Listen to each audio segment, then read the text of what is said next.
Shifting gears, this is a lot more obviously solemn topic than what we were talking about, but I'm really honored and moved to have on two guests joining us to talk about Maui. Kaniela Ing is a former member of the Hawaii House of Representatives representing Maui. Currently, he's National Director of the Green New Deal Network. And Kahala Johnson is a Hawaiian-Filipina organizer from Maui and a kiai of Halaikala and Mauna Kea. So please welcome Kaniela and Kahala. Hi, thank you so much for joining. I don't know how to say this without sound. It's like an understatement, but I'm so sorry about what's happened. It's heartbreaking and it's infuriating.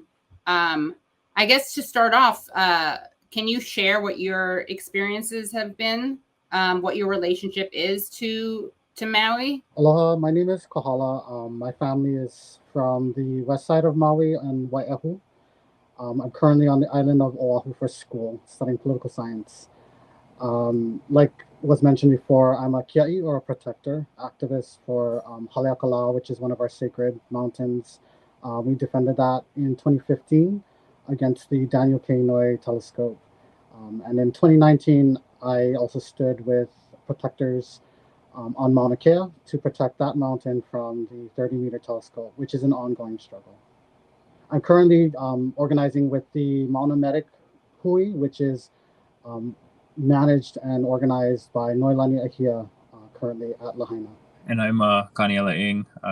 You mentioned that I represented Maui in the legislature, but I was also born and raised there. I'm Kanaka Maoli, come from 7 generations. So yeah, it was a harrowing week. It's unclear what the death toll is going to be. It's at 100 now. It could double or triple as they actually start really looking through the homes. It's only like a quarter of the way there.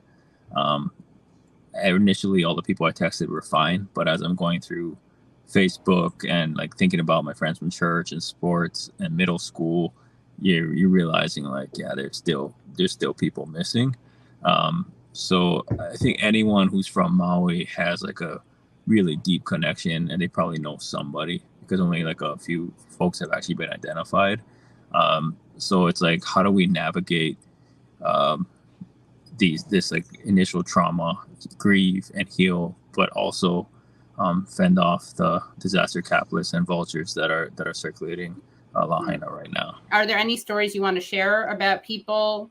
Any experiences that you feel like it's important to share? It is really harrowing and tragic right now. Working with the Mauna Medics Hui, which is a group that's managed to get close to ground zero. No one's really allowed in except for emergency responders. But this Hui has kind of taken the initiative as a grassroots organization to go out into the pockets and satellites of folks who've organized around, who are still in the Lahaina and are still needing basic needs, materials, medicines. And so this group has done a really good job at making sure to make sure those needs are met, while also defying some of the colonial and imperial impositions that larger NGO, NPO members, as well as the government, have brought forward. Can you talk about the connection between imperialism and these fires, and colonialism, neocolonialism, and these fires? I mean, there's so many layers to that, but yeah, sure. Lahaina was not always a tinderbox. It was a lush wetland with that was a birthing place of aquaculture, what the Westerners are discovering now. So you could actually like have a boat circulate the Waiola Church, which was a very famous church that was a resting place for a lot of our ali'i, our chiefs that burned down with the fire. And it was in the turn of the 20th century where sugar barons diverted water illicitly to irrigate their monocrops on stolen land. So if it weren't for that initial sin, this fire probably would not have happened.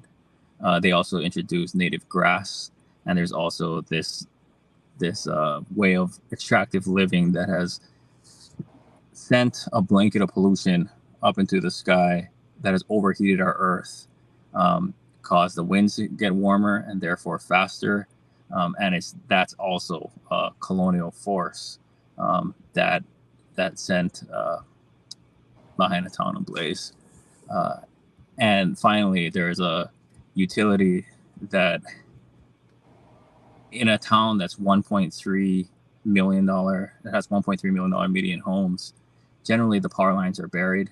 These were wooden and not maintained for decades, despite us having the highest, a higher cost of monthly utility bills than anywhere across America.